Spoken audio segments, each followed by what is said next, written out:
Matthew Stafford won MVP, and Jackson Smith and Jigba snagged Offensive Player of the Year. We discuss NFL honors winners and their fantasy future, plus reveal our prize picks of the week and our FanDuel winning lineup on today's episode of Locked On Fantasy Football.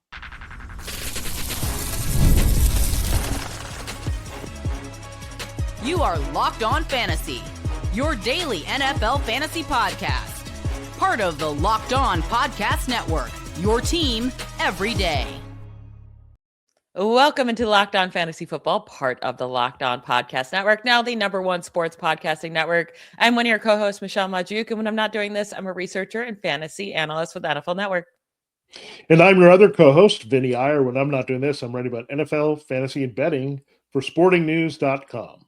Today's episode is brought to you by FanDuel. It's the last call for football on FanDuel. If you're a new customer, bet just $5 and get $200 in bonus bets if you win. We are going to get into our PrizePicks picks of the week for Super Bowl 60 and our winning FanDuel lineups like we do every Friday during the NFL season. First, let's talk a little bit, though, about the NFL honors that was on last night and the winners and about what we just think of their future in fantasy for 2026. Matthew Stafford announced he will not be retiring after winning MVP. He was tied for the quarterback 2 in fantasy points this last season. We've talked about this recently. We're not going to be drafting him anywhere at the top, right? At the quarterback 2, even top 5 quarterback, because it's so much reliant on his passing touchdowns. And we've seen him have huge years before, then come back down for a while before having that big year again. But he offers pretty much nothing on the ground, and he's getting older and has injury history. So it was a great year for Stafford, but probably won't be ranked inside our top 5 in 2026. Yeah, it just happens to everyone. I mean, it happened with Peyton Manning. It's happened with Kurt Warner. It's happened with Tom Brady. It happened with Patrick Mahomes and some degree with Baker Mayfield as the latest example of somebody who's hit 40 touchdown passes. There's going to be a regression because you're depending a lot on those touchdowns. And I know he also threw for the most yards in the NFL, 4,700 plus.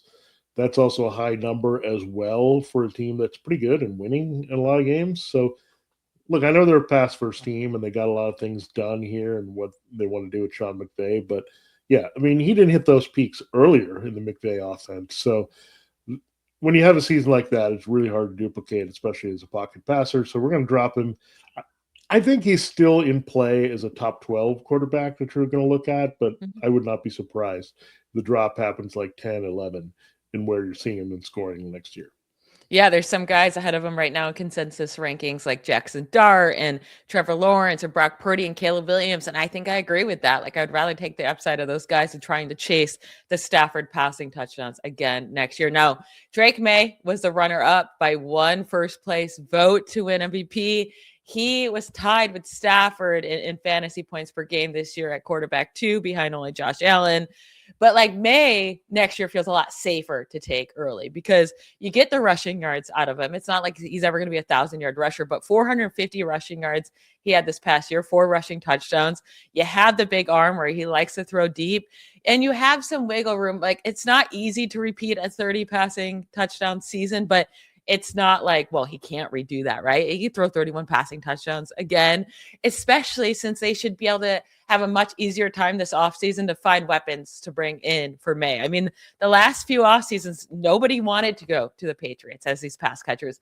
Now they're going to want to go, and they can get Maye a true wide receiver 1, whether it be in the draft or in free agency. So if he can do it this year with all the random weapons he has, I feel pretty good about Maye. And he will be a guy I'm not going to struggle to rank high for 2026. Yeah, I think he's definitely a top 5 option next year. I mean, he's not going to be 1 because Josh Allen is still there.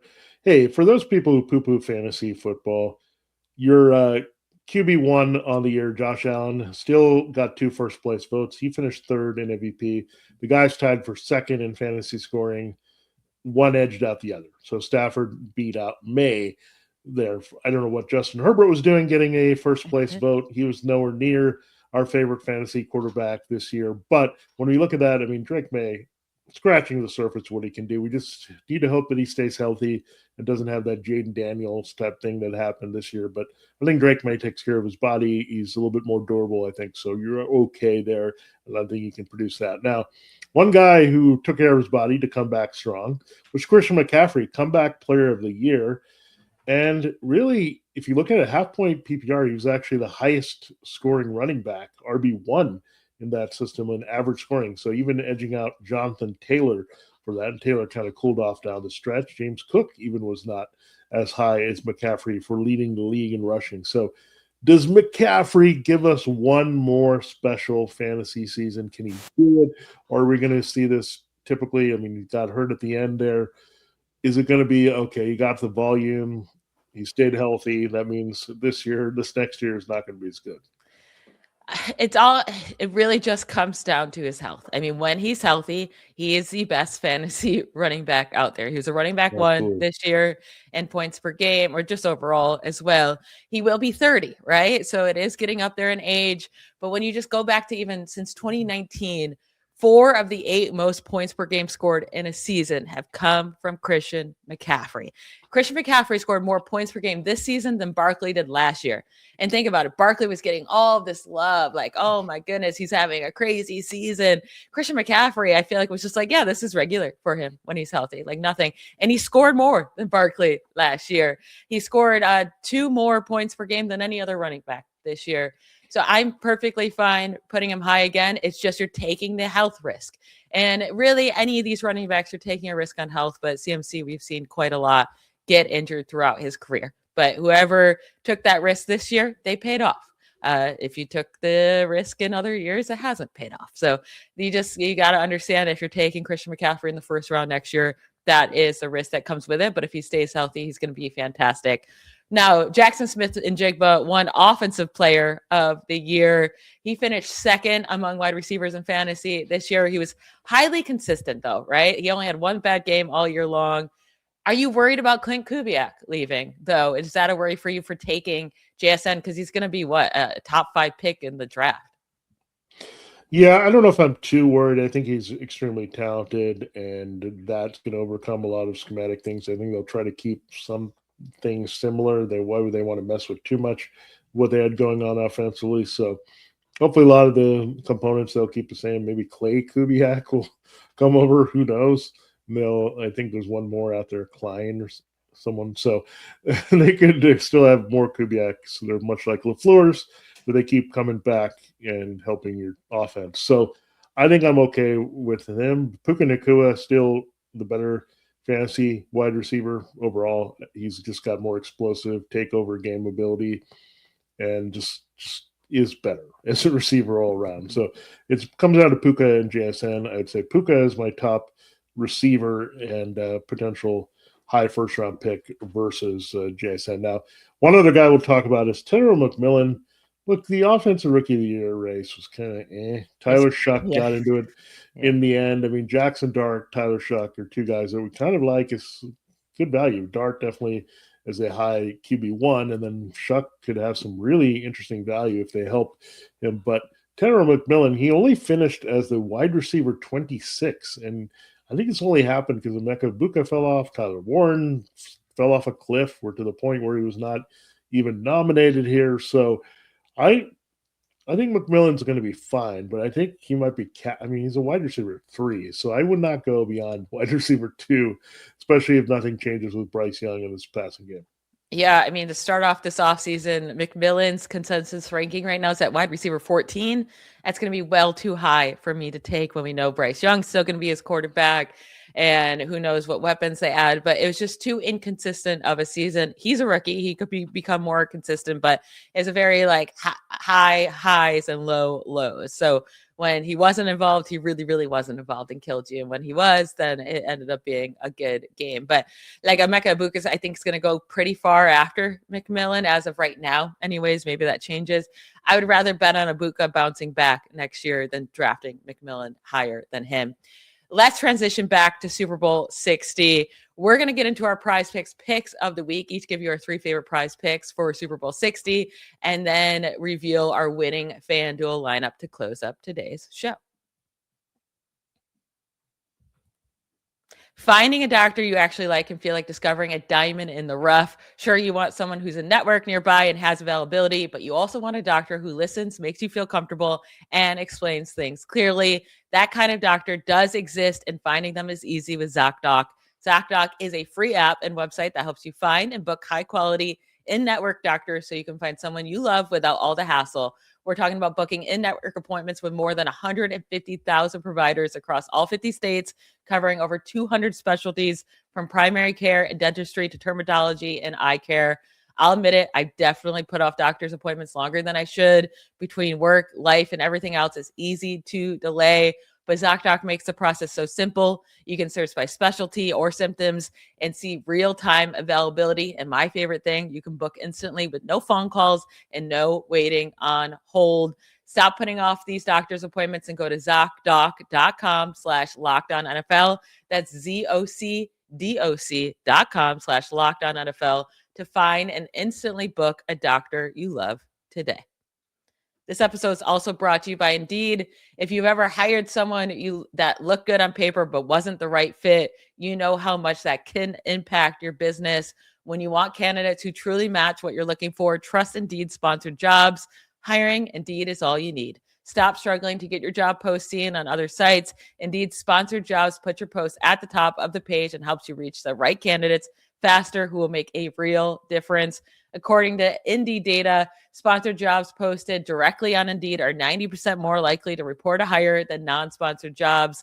You get to spend more time interviewing candidates who check all your boxes with less stress, less time, and more results using Indeed sponsored jobs. And listeners of our show get a $75 sponsored job credit to help you give your job the premium placement it deserves at Indeed.com/LockedOnNFL. Just go to Indeed.com/LockedOnNFL right now and support the show by saying you heard about Indeed on this podcast. Terms and conditions do apply. Hiring, do it the right way with Indeed.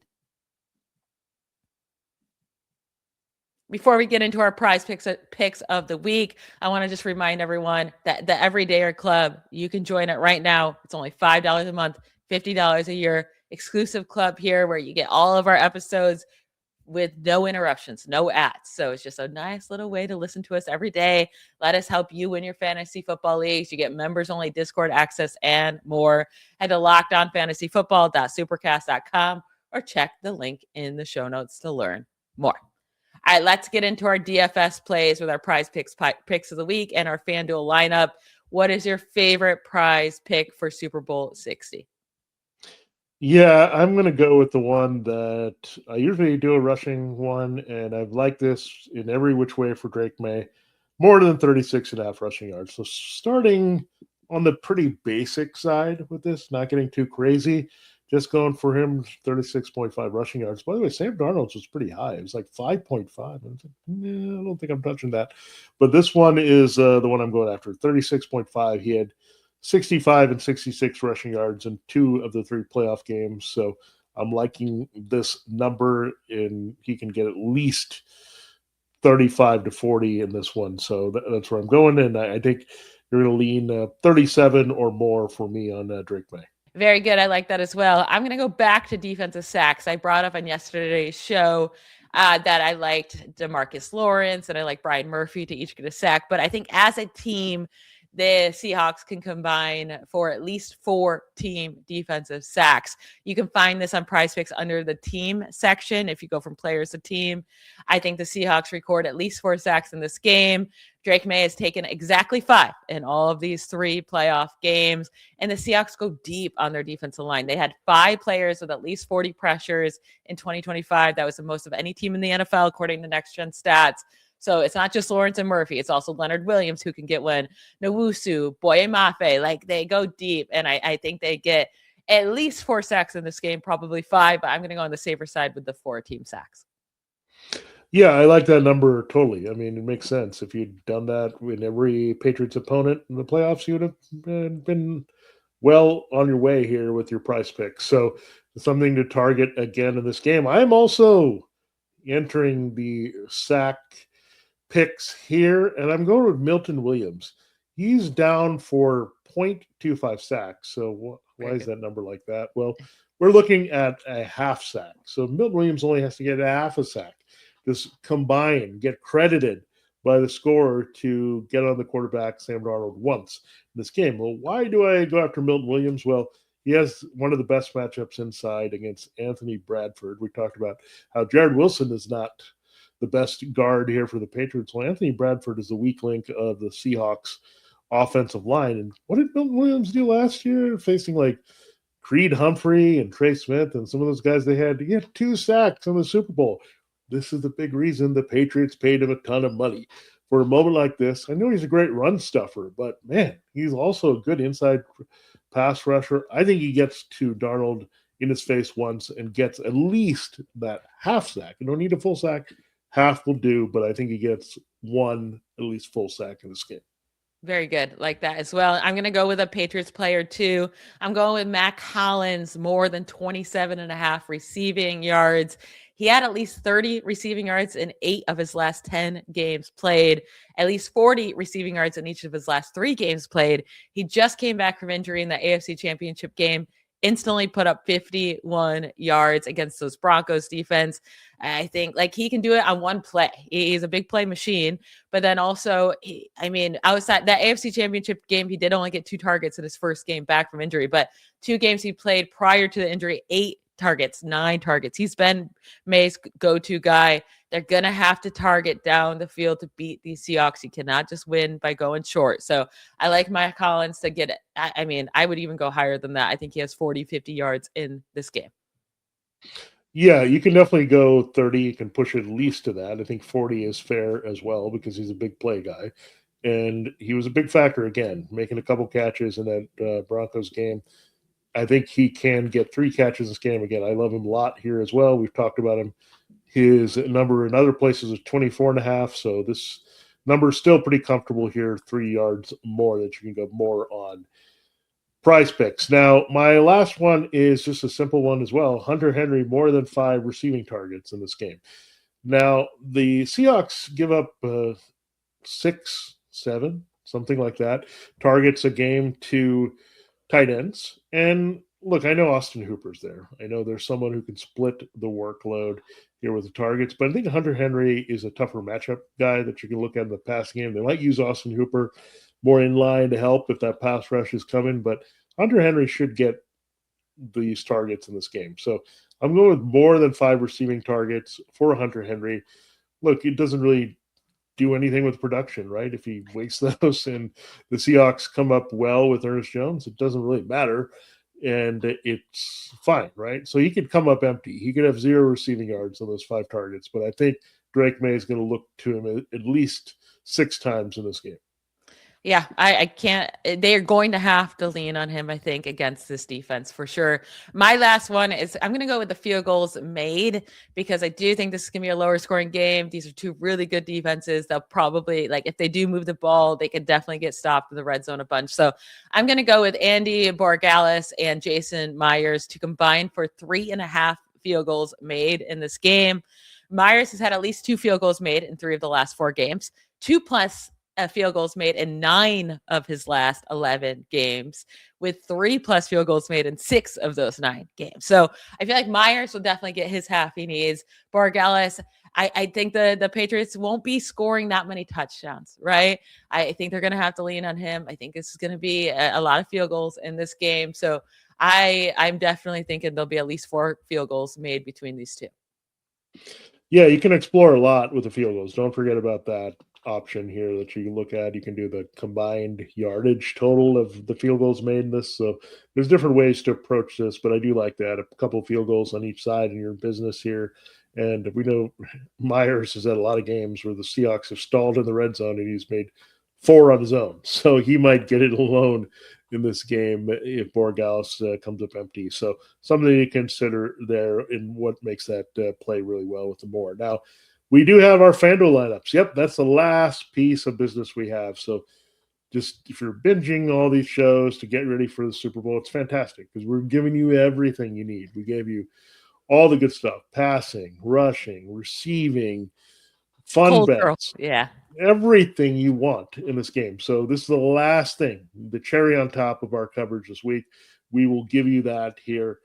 Last thing we tell you about Super Bowl 60 right after this quick break. All right, this episode of Locked On Fantasy Football is brought to you by Robinhood. What if sports were traded like markets? Now you can put your sports IQ to work in real time with Robinhood prediction markets. It's not you against the house. It's you participating in a live market. You can buy or sell your positions live all game long. Use your sports knowledge in the moments that matter. Robinhood prediction markets changes the game. It's people moving the action, so the momentum shifts. You can move with it. I always knew the game, but I never had a dynamic way to apply that knowledge. Now I can actually take part live in a market powered by people. You're no longer just a spectator. Play by play, you decide. Trade every play with Robinhood, now available across the U.S. Download the Robinhood app now to begin. Futures and cleared swaps trading involves significant risk. It is not appropriate for everyone. Event contracts are offered by Robinhood Derivatives LLC, a registered futures commission merchant and swap firm. This episode of Locked On Fantasy Football is also brought to you by Home Chef. Home Chef is the ultimate meal delivery service. As the new year gets going, a lot of people are trying to simplify their routines. Dinner is a big one. Between busy workdays, cold winter nights, and packed schedules, having an easy, reliable dinner plan makes a huge difference. That's where Home Chef comes in. Home Chef takes the stress out of cooking by delivering fresh, pre-portioned ingredients right to your door with easy-to-follow recipes that actually taste great. They're rated number one by the users of other meal kits for quality, convenience, value, taste, recipe ease, and it's easy to see why. Meals come ready to fit your schedule. 30-minute recipes, oven-ready trays, or quick lunches. There are more than 30 weekly options, including family-sized meals and different dietary choices. Everything arrives pre-portioned, so there's less prep, less mess, and no wasted food. It's going to save you time and money. Home Chef customers save an average of $86 per month on groceries. For a limited time, Home Chef is offering listeners here to Locked On Fantasy Football 50% off your first box, free shipping, and free dessert for life. Go to homechef.com/lockedon. That's homechef.com/lockedon for 50% off your first box, free shipping, and free dessert for life. You must be an active subscriber to receive free dessert. All right, we're down to our FanDuel lineups, and it's simple. It's one game, so we're making them the lineup based on the one game. So there's less people out there that we need to consider for this one. So, Michelle, let's get started. Where are you going at quarterback? Well, so for the one game thing, it's all flexes. So you don't technically have to go quarterback, right? And you get your MVP slot. So you get 1.5 times the points, but it costs 1.5 times the price as well. So it's hard to go quarterback there if you're going to spend up too much. But I went with a guy who is very risky to put here, but I've been talking him up all week. I think he's going to have a big game. I think he's being overlooked. And it's Travion Henderson. I think they need to use him greatly here. I hope he breaks off 1 or 2 runs. He gets a couple receptions. But I'm going with him at 1.5 times the point, and he's going to be my MVP of my FanDuel lineup. All right, I'm going with another guy we've talked about a lot just because I could afford a lot more. If I put him in my lineup, it's Mack Hollins. It's Mack Hollins. He's the MVP of the Super Bowl. Okay, not the MVP of the Super Bowl, but at 9,600, when I did the 1.5 multiplier to try to get the 1.5 points, if he has a big game, you're cashing in and you have a little bit of unique chip there because you got him and then you got other people in your lineup in there that a lot of people wouldn't have. So he's my MVP. I also revealed that I have AnyFlex, Travion Henderson at 8,200. So those are 2 of my 6 picks here. And I do have a quarterback, but I'll save that one here for a little later. I also have Mack Hollins in my flex spot. I like it that he's your MVP. He was very cheap. You can get him in at 6,400 for the any flex spot. And that allowed me, because I did Henderson as my MVP, which is a cheaper take to go with. I got Mack Hollins, the cheaper side for my flex. I was able to go with both quarterbacks. So I put both Drake Maye and Sam Darnold in my lineup, because even if they have lower games, like let's say they get 15 to 20 fantasy points, that's still going to be better than anybody else you could put in here probably. So I still wanted the quarterbacks, even though I don't think they're going to have monster games. That's a good point. And this is a good way to try to get both quarterbacks in. Yeah, this is why we didn't have to play one. I decided to play one, and it's Drake Maye, because I'm backing him for MVP, so why would I go elsewhere? So I'm getting your sleeper as well in Henderson, so I'm getting his action in there. if he's the guy that comes into an MVP, but I'm going Drake Maye at 12,600 as my quarterback. I am going with a high-priced Seahawk, but it's the other high-priced Seahawk, Jackson Smith-Njigba. I'm going for 13,000 for JSN in my lineup. Again, these are two guys I would like most to win MVP, and I think JSN could have big return in this game. So instead of Darnold and Maye, I'm going JSN and Maye. I think that's very fair, and it's very hard to get in both Darnold and JSN here. I think JSN was even more expensive than Sam Darnold. So yeah, he was. I'm going to take a risk that, let's say, Christian Gonzalez can actually cover JSN. Someone figures out how to cover this man. But I do think Christian Gonzalez is going to put work on the JSN, and with Carlton Davis there too, like that's a good play. So it's not going to be easy on JSN in this, but I still think he has a solid enough game, but I couldn't afford him at that cost. And I did think it was just a little bit too rich. So I'm going to go with Cooper Kupp, because if JSN is actually able to be covered a little bit, they're going to have to look elsewhere. Cooper Kupp has been a big part of the Seahawks during this run. So I went with Cooper Kupp, who is obviously much, much cheaper than JSN. And then to finish up my lineup, I had to go pretty cheap. It was hard to fit in another player that I thought was going to do anything at all. So instead, I went the Seahawks defense, because if I think they're going to get 4, 5, 6 sacks, right? Maybe, Drake Maye has been a fumbling machine in the playoffs. Maybe they force a sack fumble and return a touchdown. But either way, they should be getting those sack numbers, and a touchdown would really come through with their price at 7,000. Yeah, that's the only indication that you like the Seahawks in this game, Michelle. You've had a lot of Patriots in there for this lineup, but you do have Sam Darnold and their defense, so that gives you... And Cooper Kupp. Yeah, Cooper Kupp can be a big factor. We know that. He's had a big Super Bowl before. It's been 4 years, but he could come back and realize the stage is pretty big here. Come through. I toyed with the Cooper Kupp appearance in my lineup, but I went with Stephon Diggs. I had enough money for him at 9,600, so... whether he's crying or not before the game, I think he's going to have a nice game. And again, they've given up some slot production despite having Devin Witherspoon and Nick Amendola. It's just the way sometimes their coverage opens up because they move people around. So I think Stephon Diggs can have a good game in the slot as well. So I'm putting him at 9,600. So basically, this is kind of tipping my hand that I do like the Patriots. I do have JSN. And then when I go with my leftover funds, I only one place to go. It's the incomparable Jason Myers. He was my kicker in fantasy all season long. So I'm giving him a shout out here. He was just money. Like every week he would have 3 to 4 field goals. And I'm like, this is great. He's helping me win. And he's this unsung Seahawks guy, as well as Michael Dixon, the punter. Those two guys could have a big difference in this game, but 9,800 is the price here. So that rounds it out. And quickly going over, Mack Hollins MVP, JSN, Drake Maye, Trevion Henderson, Stephon Diggs, and Jason Myers are my FanDuel lineup. Very good. Yeah, and my MVP spot for the FanDuel lineup is Trevion Henderson.